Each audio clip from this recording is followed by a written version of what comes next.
Huh. It says it's live, but Yeah. the screen is blue. So that's odd. Uh Technology. Wait a minute.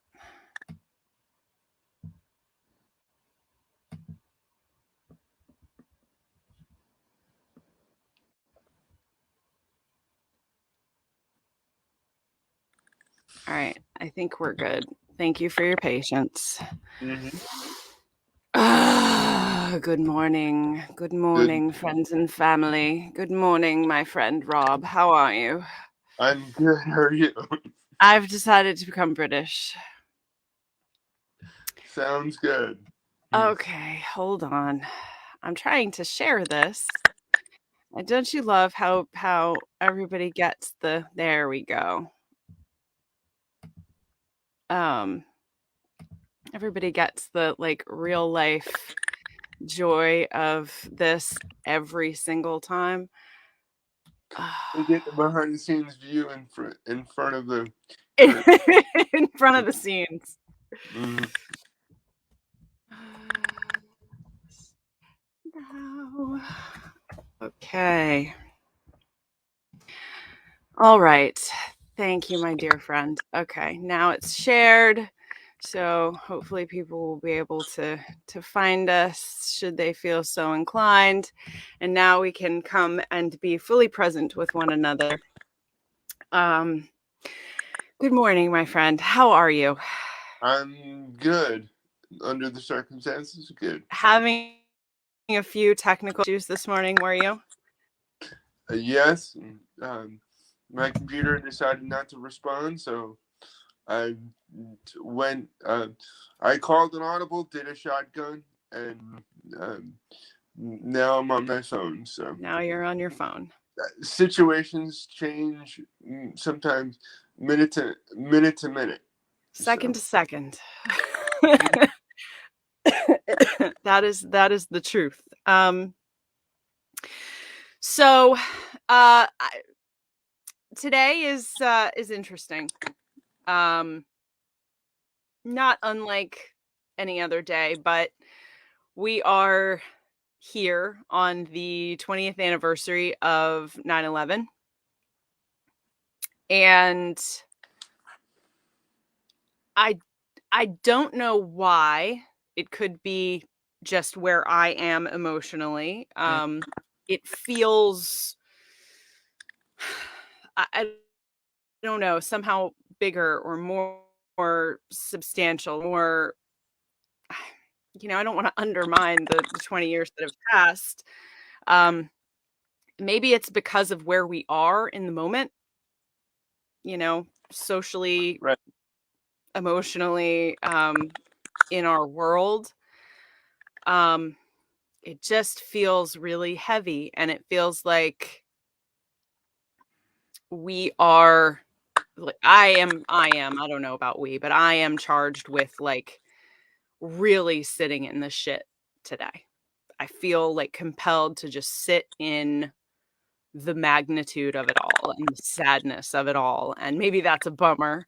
I don't want to be a bummer, but I do want to create space for like whatever feelings come up. So that is my less than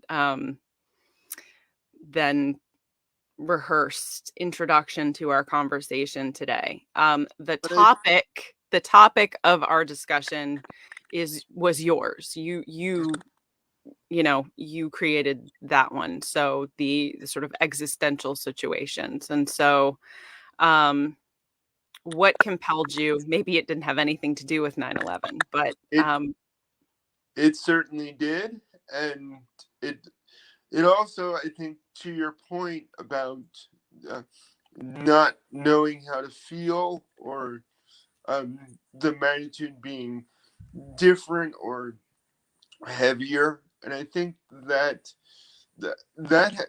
has to do a lot with all the different layers that we're all going through these mhm, days, from the uh, physical issues physical distancing, social distancing, other things, and dealing with the layers of all of the different issues. And I was listening to something last night and even this morning. The uh, the difference between that 20 years ago is we all came around when things got bad enough. We all came together, Yeah. and when now with the different factors that are going on, and we all know that the different factors that are already happening, there are all these different layers to different things. So it's more difficult for people to come together because there are different layers. There's not the same allegiance to the values and or agreement on the same values anymore. And I think that's a large part of what the other thing to your point is about the 20. I mean, it is a 20-year anniversary.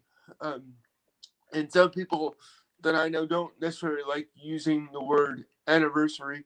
Other people use it. So I want to be respectful to those people Sure. that do and don't. But there's also so there's the significance of that. Whatever that significance is for people, it's what's is it's what is significant in your life, how it impacts you. It's and you talk about this all the time about the and we've both been in situations where there's complex levels of trauma, Right. and this is a situation on many situations and multiple impacts of complex trauma, national trauma, international trauma, city trauma, state trauma, uh, personal trauma. And so there's all these different layers um, to different things that you talk about all the time. And I think that what when we go through these issues and situations where the situation change is not our choice. Right. It is something that happens to us. Mm-hmm. And we've both been we've both been in and we've both talked openly and privately about the different ways that we've experienced those kinds of things out in public where a significant event happens and it impacts the community or it impacts the family differently than it impacts the person. And that's um, I like to try to help people to think about, well, where are we now and where are you, where are your feet at, what, and it even goes back to things that we've talked about. I am, where are you? So to start out with that, where are you, whether it's physically, where it's emotionally, where it is religiously, financially, communally, and in so many different uh, levels. Where are you? And then the answer to that is I am blank. Right. And so that to me is where where do we hit the reset button? And how do we hit the Right. reset button? I mean, I think that's a very big question. Is there a reset button? Right? Like is when you're dealing with the tragedy of something like like 9/11 or the current, you know, horror show that we are, living in, we hate to. I've heard a lot of commentary about the term the new normal, right? Um, because it sort of undermines the complexity, I guess, of the circumstances or the situation. But in truth, Mhm. what is what happened after 9/11 is that we lived in a new normal, Mhm. right? Our lives were changed forever. Mhm. Both individually as people who, experienced an upheaval of our sense of safety and grounding and the concept of our place in the world as Americans, right? Thinking that we were safe in a way that, no, I don't think anybody can ever promise us in Mhm. reality, right? Like we live in a delusion of safety, and that's not meant to, be nasty or mean. It simply is sort of like, I think to some degree we all have to delude ourselves into believing that we're safe in order to be able to to to function. And so that was challenged that day and subsequently, for many years after that. Right. Um, and we all had to learn how to live in a world where this type of threat was very present, right? Mhm. And so now we are faced with a different type of threat. Mhm. Um, and, you know, a different new normal that we are learning to navigate. Mhm. And your sort of idea of sort of existential situations, I pulled this up because I want to make sure, we're using kind of shared language, and for anybody who is like unaware of or unclear about what does existential mean. I kind of pulled this up. Mhm. um and I'm sure that there will be some, disagreement to some degree, but the underlying concepts of existentialism are, the idea of human free will versus determinism. Okay, so what do we have control over, and what is predetermined by any number of universal and environmental factors? Each human being is fundamentally alone. Okay. Human nature is chosen through life choices. A person is best when struggling against their individual nature, fighting or struggling for life. So, these are all concepts about like what is the point of it all, right? Society is unnatural, and traditional religious and secular rules are arbitrary. We can argue about that until the end of literal time, and people have been since the beginning of time. Personal responsibility, the ability to respond, and self discipline are crucial. And worldly desire is futile, as the world is illusion and progress is delusion. So these are pretty kind of dark concepts. Um, so, but the question is about, what exists in us as individuals, and how does that represent itself in the world, and how much are we imprinting on the world, and how much is the world imprinting on us? um and how much of that is choice, how much of that is free will. So just Mhm. wanted to sort of set that as a baseline, and then also ask you what your you know how you think about, or what you think about that sort of representation of existentialism. I think it.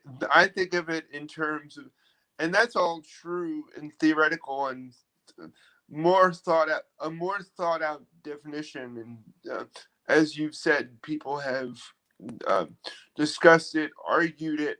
Uh, I think of it more in, and this is not necessarily comprehensive, but just as far as expectations. I expect um, I expect the same thing, or I expect this based on what I've done or what I've planned to happen. Or so it for me it revolves around the level of expectations that people have, and I think that's to what you were talking about the new normal. I think people want consistency. They Mhm, want something to where they want predictability. mhm. They um they and I look at it more from, not always, or I try to look at it, and I'm not always successful, but I try to look at it more from a management standpoint, where what do I need to manage? There are things in my life that I physically need to manage because I use crutches, and there are things in my life that I need to manage my um, inside my house. There are things that I need to manage outside of my house. There are things that I need to manage inside my head versus outside of my head.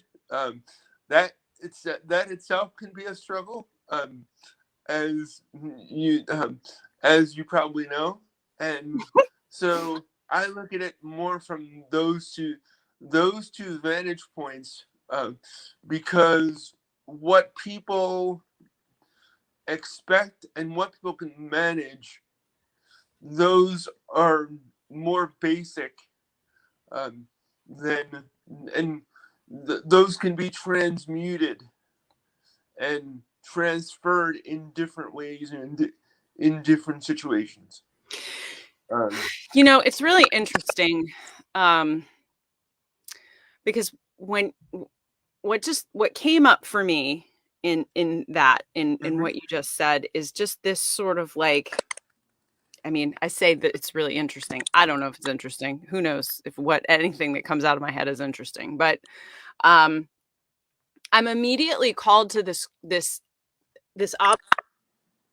observation that I think we've all made over the last 18 months, that there is a section of our population, and this is largely happening in the United States. It's not happening in other countries. It's not, people have collectively come together in other nations largely to, and I say that, and it is probably not true because people are people, but it has been very much an American phenomenon in my observation that there's a large section of our population that has responded to this pandemic with, you know, instead of like, let's all show up and figure out how we do this together, there is this other sense that, I as the individual am being inconvenienced or am afraid, or my sense of,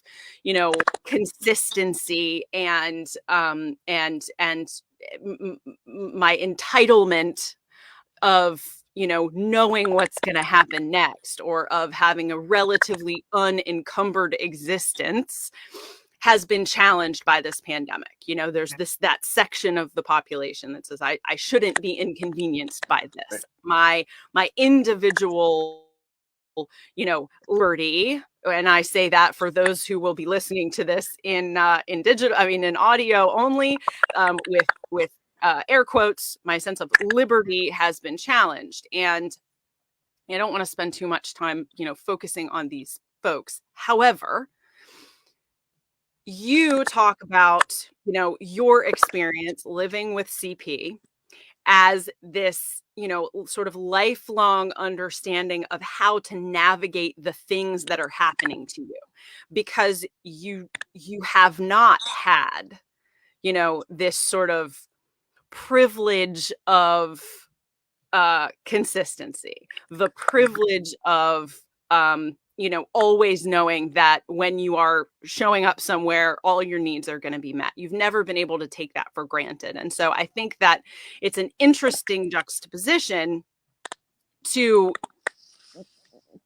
for those who have been so angry and frustrated by having to adjust themselves to their environment, because it's not something that many people have ever had to do.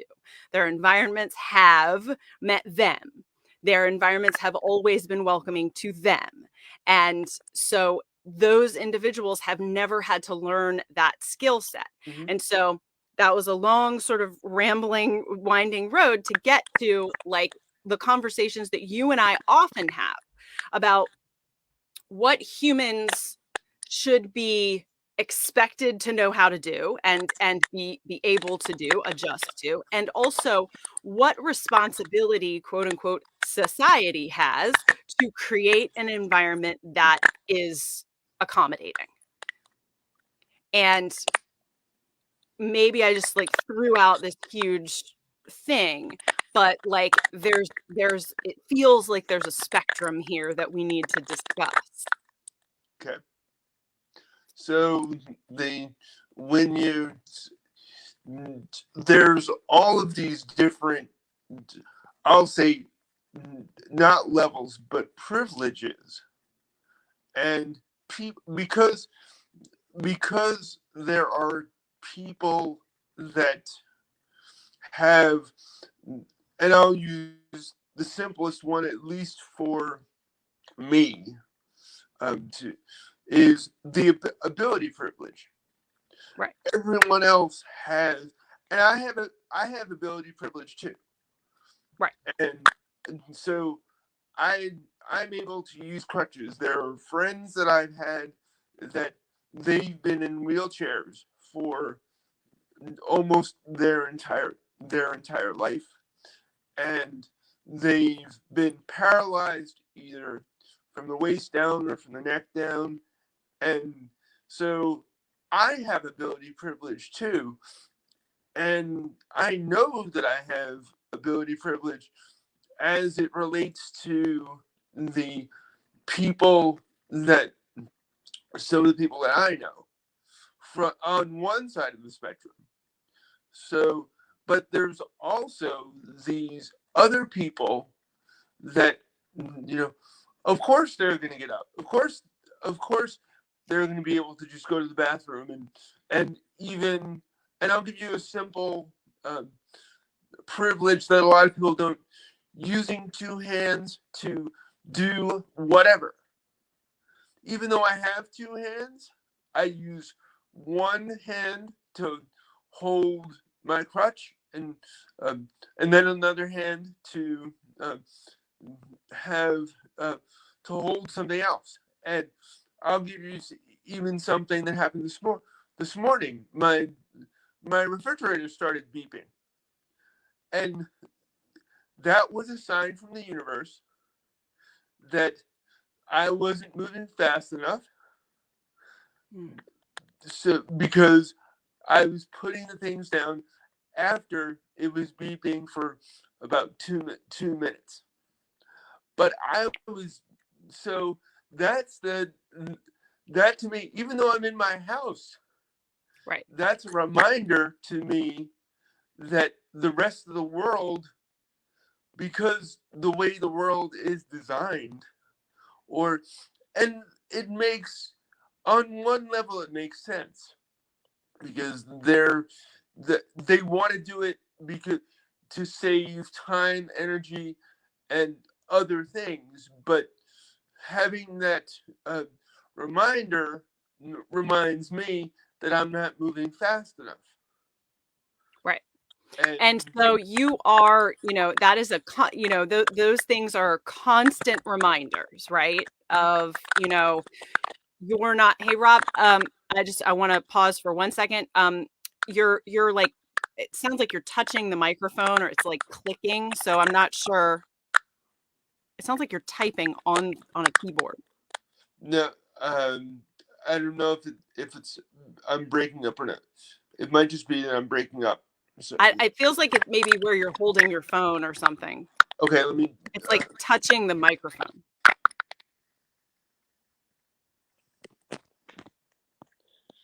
Is that Yes, thank you. yeah, a, Um, a situational change on the fly? right, in the moment. Um, it's back. It was back for a second, so I think it may just be that you're holding the phone and it's clicking. Anyway, it's this constant reminder that, the world is designed not to understand your needs, right? And so there's just this like significant juxtaposition between that experience and the the idea that somehow wearing a mask is this unbelievable imposition on, an individual's, freedom, and that they can't be asked to make this small adjustment Right. because they've never had to, because they've never had to adjust to their environment. Mm-hmm. And, I am right now, I'm deeply sad and angry by this phenomenon, or about this phenomenon that is happening. And it's not new, it's just so loud. And I'm just really trying to understand. I understand that people are afraid. I understand that people are, have been politicized and people are receiving misinformation. And I want to be compassionate in my heart. And at the same time, I'm pissed.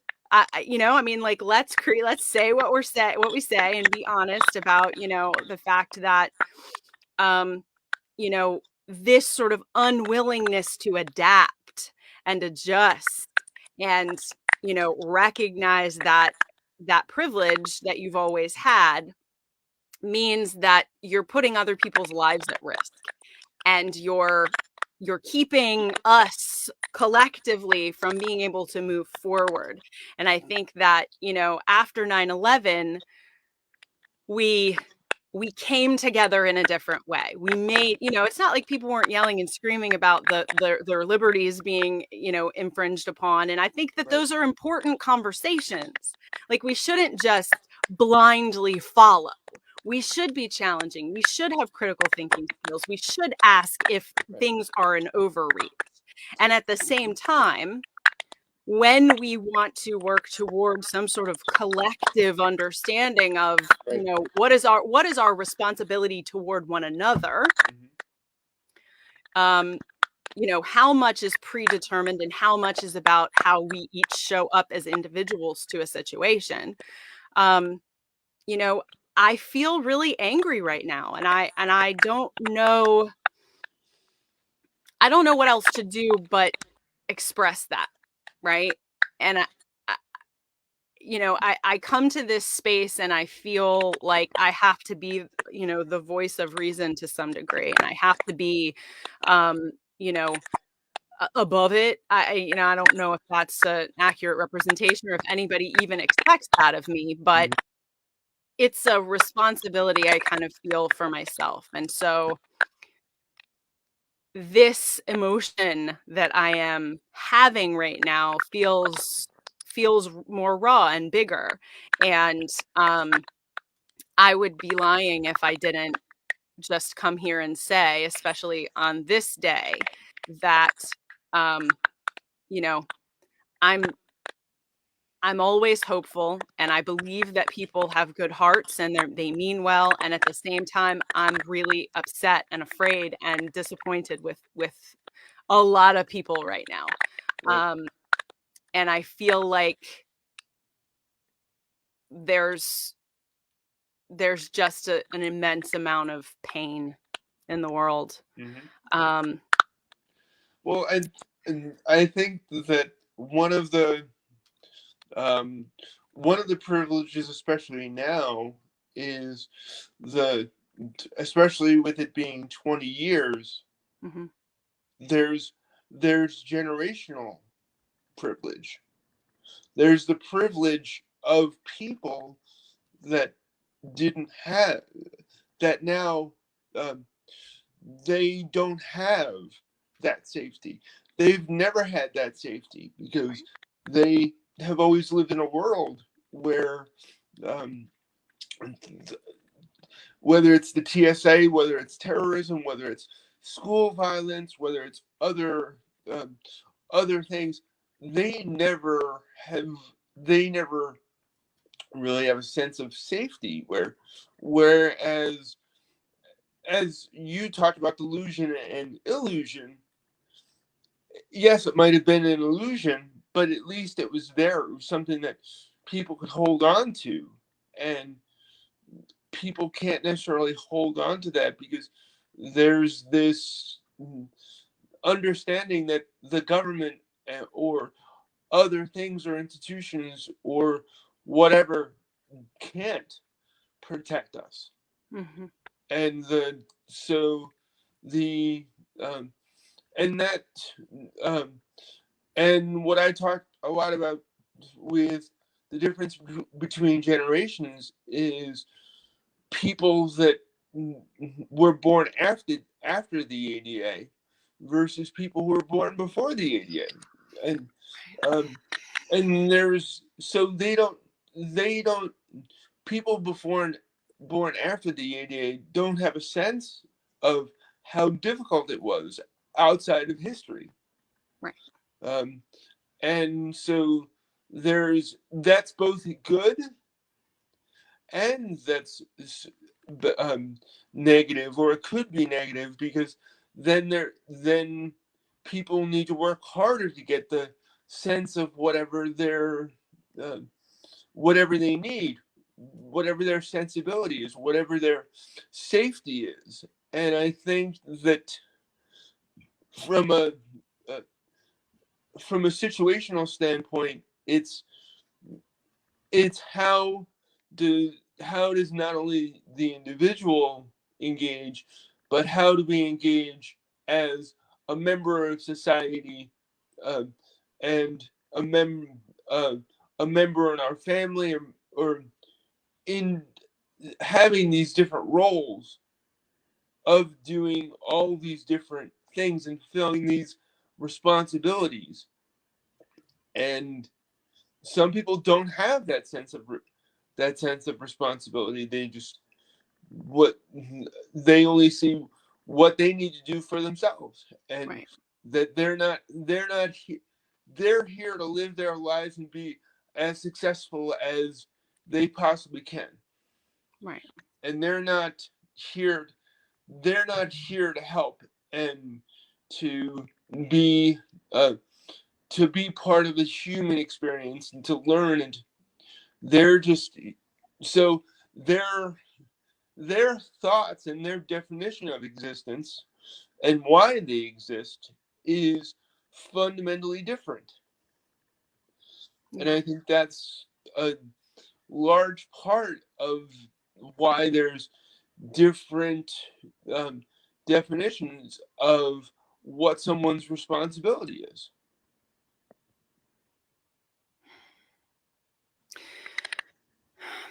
It just all comes back to, for me, you know, this this illusion, that somehow there's this huge swath of I mean, the majority of our population has this illusion that, you know,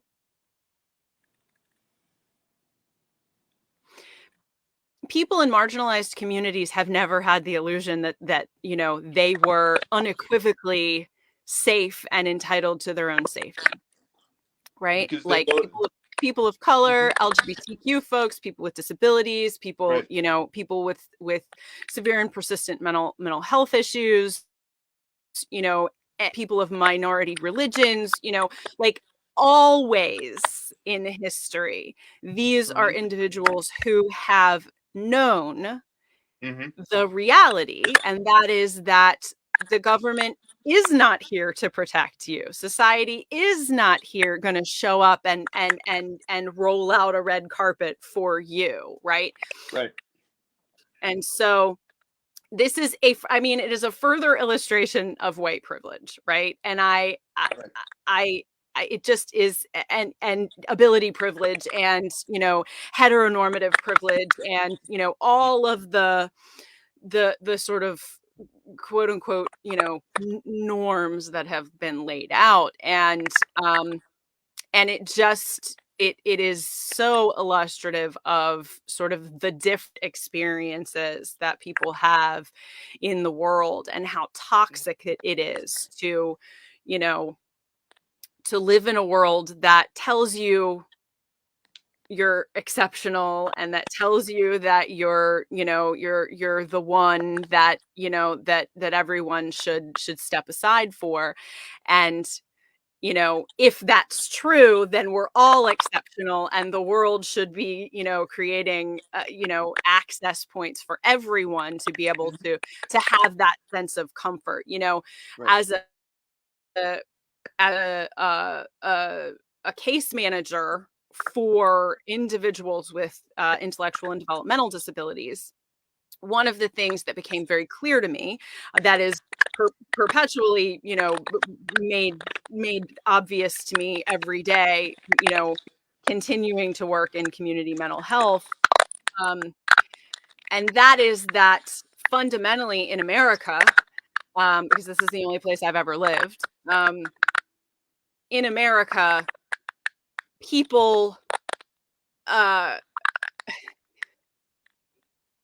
peace of mind is considered to be a privilege, not a right. Peace of mind is not something that, that people are entitled to as a part of our value system. Um, and it Well, creates a, sorry, go ahead.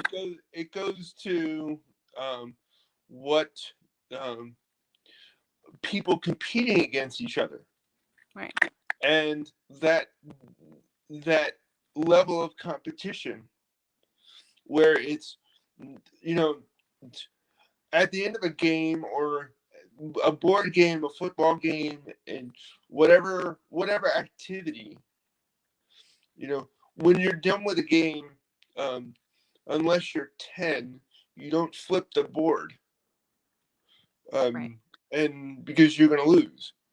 right, But there's things that happen where people flip the board, or they then make it more difficult, either legislatively, politically, physically, other way, and it's they uh, they flip the board over, or they do whatever because they don't want to lose. It's right, not that they're not winning. They don't want to not win. They right, don't want to they don't want to lose. Whatever mhm, that is, whether it's a game, uh, whether it's money, whether it's time. Oh, well, I'm gonna be 2 minutes late. I'm gonna, because of traffic. Because okay, well, in the broader context, what does uh, what does that mean, and how does we that have such a impact? narrow definition. We have such a narrow definition of what it means to win, what it means to lose. Like what is that? Is that only defined by like how much money you make, or how much stuff you Right. have, or what your position is somewhere, what kind of, how the world um, lifts you up, and what are we all agreeing to, in it makes me think about this week in and Richmond, Virginia, for listeners from all over. We removed one of the largest statues in the Mhm. country, um, you know, of a Confederate general, Mhm. that's been there for 140 years, I think. Mhm. Um, that was at the center of the Black Lives Matter protests last year. It became a beacon for, or a symbol for this conversation. And it was based in, this idea that, somehow it was representing it, that it was an accurate representation of history. And what is true is that it's a it's a piece of metal that, you know, shows a guy on a horse who, thought it was okay to, send children to die for the right to own other humans. And yet there was this collective, this national, at one point in our history, this global, Mhm. agreement that this was what history was. Right? Like everybody came together and agreed that this is what it means to win and this is what it means to lose. And in the South, people had their own understanding of that. It is about what we all come together and agree to Right. socially, right? It is we are individual people who show up to the world, but we are also here together collectively, and we all come together and we make certain agreements about what's Right. important and about what it means to win. And I And think, and I think that even goes to when I first moved here 8 years ago. I heard. Uh, I always knew the, I was always taught the Civil War. Like there was a war over ideology and other other things, slavery being one of them, or the main area of uh, disagreement and other things. But I always was taught that it was the Civil War living in New York. And then when I came here, I started to hear about the war between the states. And I'm like, what? Wait, what is that? right. And so even the narrative that was taught and was told is different because and this is something that you do all the time through narrative therapy, restoring, and other for um and by the way, if you haven't signed up yet, please sign up for for the restory. It's awesome classes in writing. And anyway, I digress. um Thank you, Rob. but uh, the it's a way that different parts of the country saw it and expressed it in different ways. Right. Fundamentally, it's so even on that level, it's something that they don't. The, there is not necessarily an agreement because of the fact that this was taught in that way.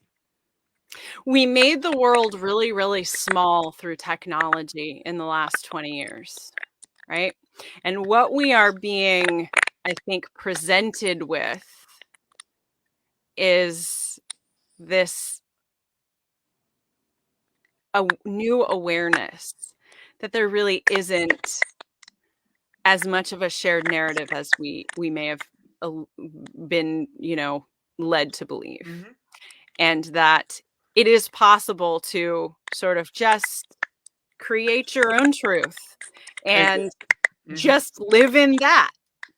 Right. And I'm all for, to some degree, creating a world that makes sense to you. And then there's this sort of question about what is our responsibility? What is what what is our value, right? How do we value the the juxtaposition or create a balance somehow between the individual and the collective? Hmm. And is it possible to do that effectively? Or does it remain this push pull forever and all eternity that we just, because we get free will, Hmm. because we have the opportunity to have these big moments, because we're allowed to think and make decisions, is this also part of the double-sided coin, right? Do we then find ourselves in these moments of sort of collective um confusion? Well, you ch- and when you change your environment, you you fundamentally need to change your behavior. And whether it's now going to a store where you, rather than leaving your house, you can have your mask off in your house because you know that environment. In a store, you don't know that environment. Out in public, you don't know that environment. So even if you and I are fully vaccinated, and because things are still evolving, I still wear a mask. I know other people that still wear masks because there's still this is an evolving, changing situation where we don't know all the information yet. It's not over, and Right. that's um, and so and I try to break things down into fundamental pieces or simpler examples. So if um, if you go from the open air into a pool, you um, you change your clothes and you um, you hold your breath. You change your behavior. Those are behavior changes. Right. People might not realize or Right. think about it in those simple terms, You adapt but to the environment. right, and you concede things. Right. You concede. Some people the some people don't want to show their uh, chest or skin because they have skin conditions, so they wear shirts. And to some people, wearing a shirt in a pool, no, it's well, they're not telling you to. They're not telling you to wear a shirt for you to wear a shirt. They're wearing a shirt to protect themselves, and so it's the same. But I think the fundamental misunderstanding is, at what point do people feel that how much do they want to stretch to help someone else? And they don't Right. they're willing to do it once, but to do it consistently, to change their behavior or to change the way, um, if someone tells them, or if they're forced to, they'll change the behavior, Mhm. but they don't like it. So the but they don't see the bigger, or they don't want the bigger picture, or they'll say that even if they're not fully vaccinated, they're like, I'm fully vaccinated. We don't know. I just I just met you in a store, or I just met you somewhere else. Right. And when if you get into an argument over the issue of someone who doesn't who's not, you can't go that deep a level, and there has to be some fundamental operating level of society norms, and that's what you're speaking to, is the change in society norms, where we're not coming together. We're not coming together. Even with January 6th, the people did not come. There were people that uh, they didn't like the outcome. They didn't like the outcome of Trump. They didn't like the outcome. You know what? that happens. But if you want to live by yourself, go live with Gilligan. Um, and Well, so, and but that's the thing, Rob. I think that, I don't know if I want to go down that rabbit hole, but I do agree that historically we have collectively as a nation made, mhm, and in the world there's no escaping that, but mhm, we've made these agreements about what the norms are going to be, what the like, and in most cases it's been majority rule, right? So right. if it's affecting most of the people most of the time, then we're gonna make an adjustment, or we're gonna create a sense that the Mhm, the majority of the people should be allowed to be safe, comfortable, mhm, have their needs met, yada yada, right? And not yada yada like it's dismissive, but that is, and so what happens is when we operate from that perspective, we leave out huge swaths of the population, and we basically tell them, because there's not enough of them to create enough collective discomfort, that their needs are not as important. And whether those are civil rights issues, whether those are gender issues, whether those are disability issues, or right. all the areas in between, right? These are these are the big questions. They are, what is, at what point does it have to be not a conversation about what is good for the goose is good for the gander. It is like,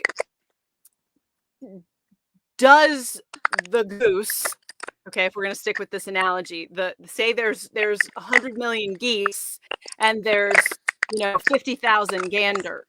Do the geese also benefit from being a part of a society and a humanity that agrees to meet the needs of the ganders, Mhm, right? And so we don't unfortunately live in that world.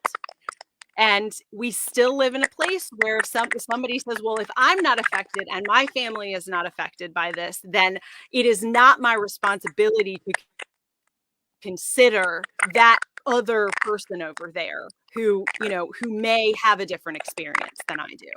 And mhm, the If You Could See Me project is nothing if not, you know, like a place where I want to work this shit out, right? Like I want to ask these questions. I want to figure this out, because it's not as simple as just saying, this is true all the time, right? These right. things are true all the time, because what ends up happening when we create those certainties, when we're not willing to show up for, the hard discussion, when we create certainties, we then create certainties that are also true on the side that is unjust and unfair and harms people, right? And so we have to be willing to just kind of sit in this dark gray um space that's hard, for every situation where I say this is fundamentally true. You can say, well, then if that's fundamentally true, then this thing is also fundamentally true.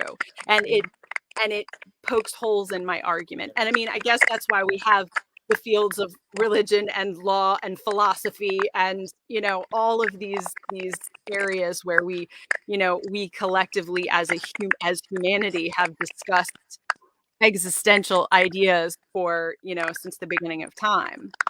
um and there and there's even personal privilege to where I know everything.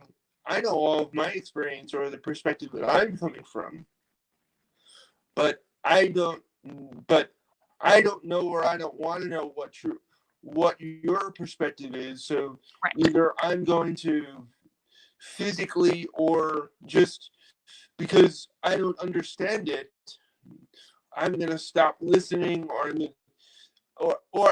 I'm not capable of having Right. we can't read each other's minds. Mhm. And so that's the privilege that every one of us has, is how much do we know, and how much, so, but we don't ask the question, well, how much does the person not know about our situation, or how much do we share, um, Right. as far as our person. But then it comes to a one-on-one, is my life more important than your life? And Right. and well, then there's a whole host of other, um, issues and concerns. Well, because I make more money, or because I do this, or because this defines success, this defines independence, whatever the so those definitions of how someone thinks about a situation is, um, those are even privileges that people don't even think about, and they don't want to necessarily, um, give the person the space, or but by allowing someone, or changing their way of doing, that means they need to change, and Right. they don't necessarily want to change. Mhm. So they're so they'll make the issue about, um, well, it's this is your problem, this, and we've seen it in spaces with white privilege, where, um, and it's not a black person's issue, No. it's It's a human issue, right. It's it's a the human human issue, issues. right. What is our responsibility to one another? Mm-hmm.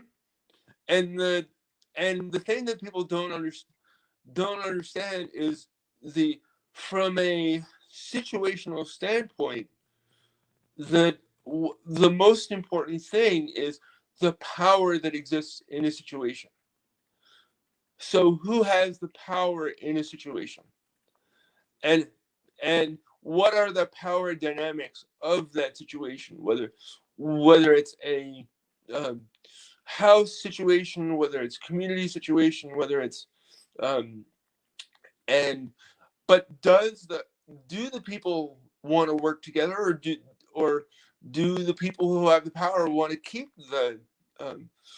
keep the power, or want to keep the privilege, and if they want to keep the power, or and not learn, or not adjust, or help, um, there's not there's things that we can do from a cumulative level, but what and that's why advocacy is so important, Right. because when you're one on one, the if you're one on one with someone, the most powerful person is going to win, whatever the situation is, or whatever they value is going to win.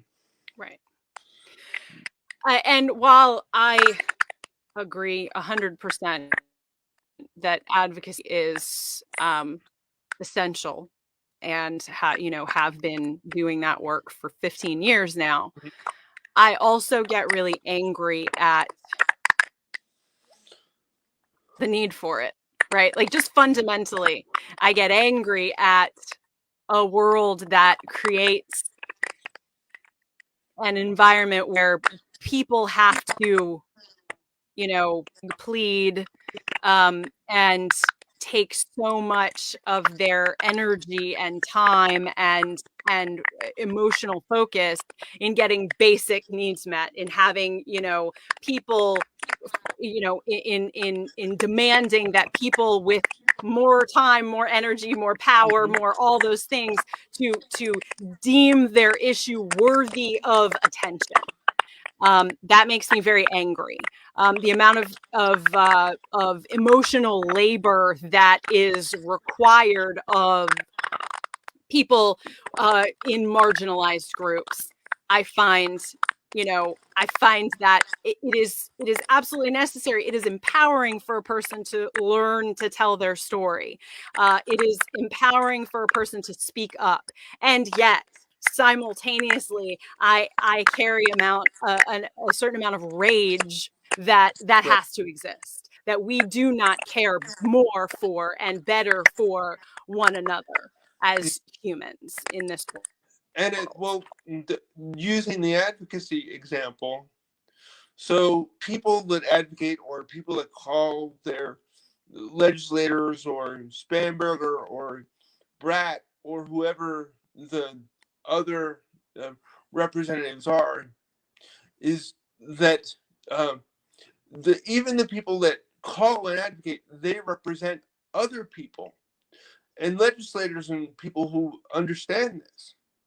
But there's not necessarily so the uh, these there's a certain representation, even though there's two people advocating, they're advocating for this whole other uh, group or number of people, but because it's only two people or three people or a group of people, that the data scientists or other people will say, well, it doesn't make sense because only these two people are affected.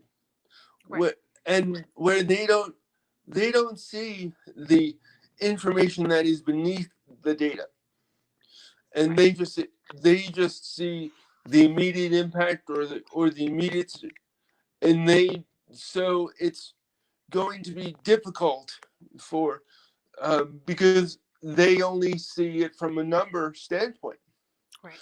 and they don't see beyond those numbers. Yep. Um, as always, we are at the end of our time together. And as always, you know, I appreciate the opportunity to come together with you and ask big questions. We don't necessarily have answers to these big questions. The big question is, show up for each other, be kind to each other. Um, be alongside one another as to the degree that we are able, Mm-hmm. um, because we're not able to be physically alongside one another all the time or as much as we would like.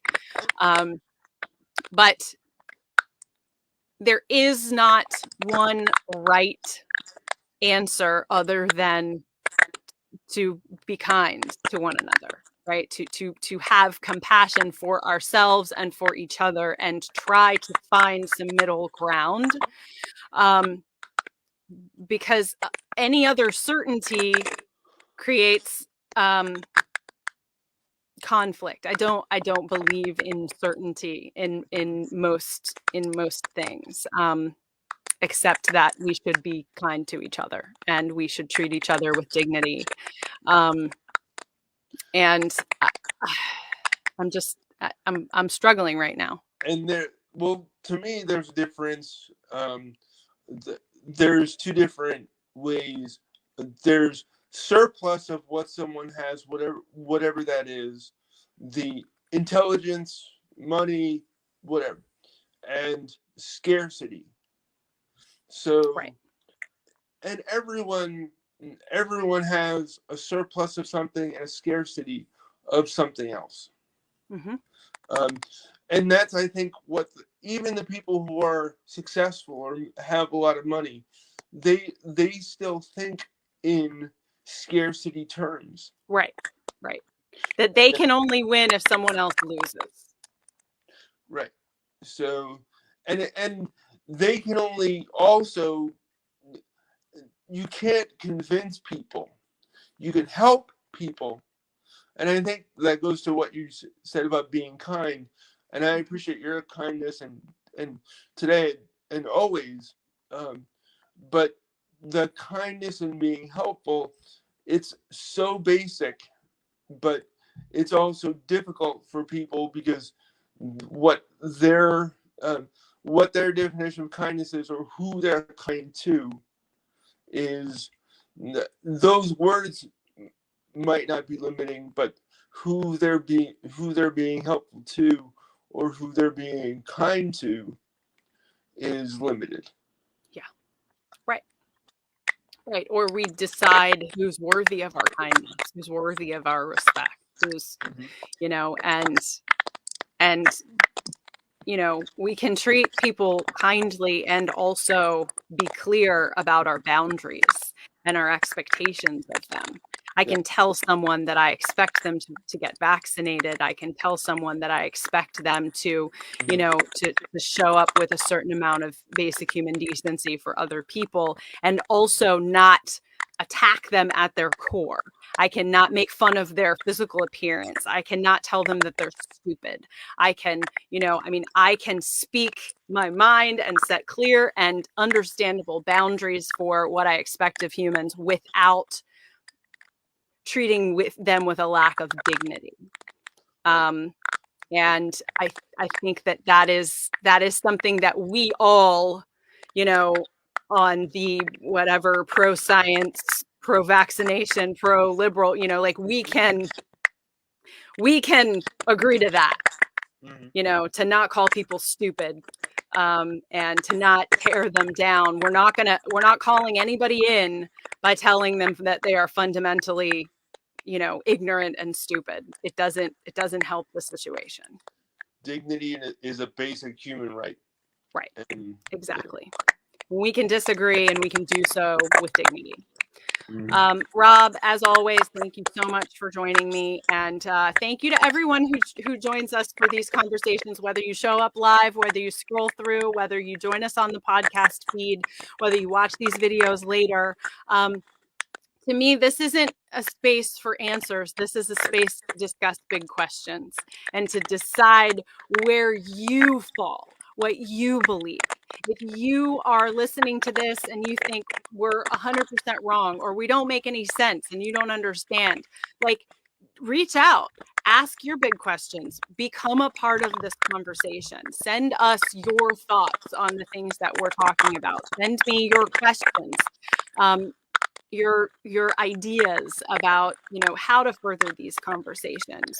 What I believe to be true is that there are way more questions in this world than there are answers, and we will do ourselves as humans a great service by developing a larger sense of comfort in the questions, right, in the discussion about the big ideas and the big issues. And rather than becoming so comfortable in our own certainties, let's just get together and ask the questions and try to work out, answers that make sense to us, um, as we go. Rob, thank you so much, as always, for your friendship and for your candor. And thank you to everyone who joins us every week. And we will see you again soon.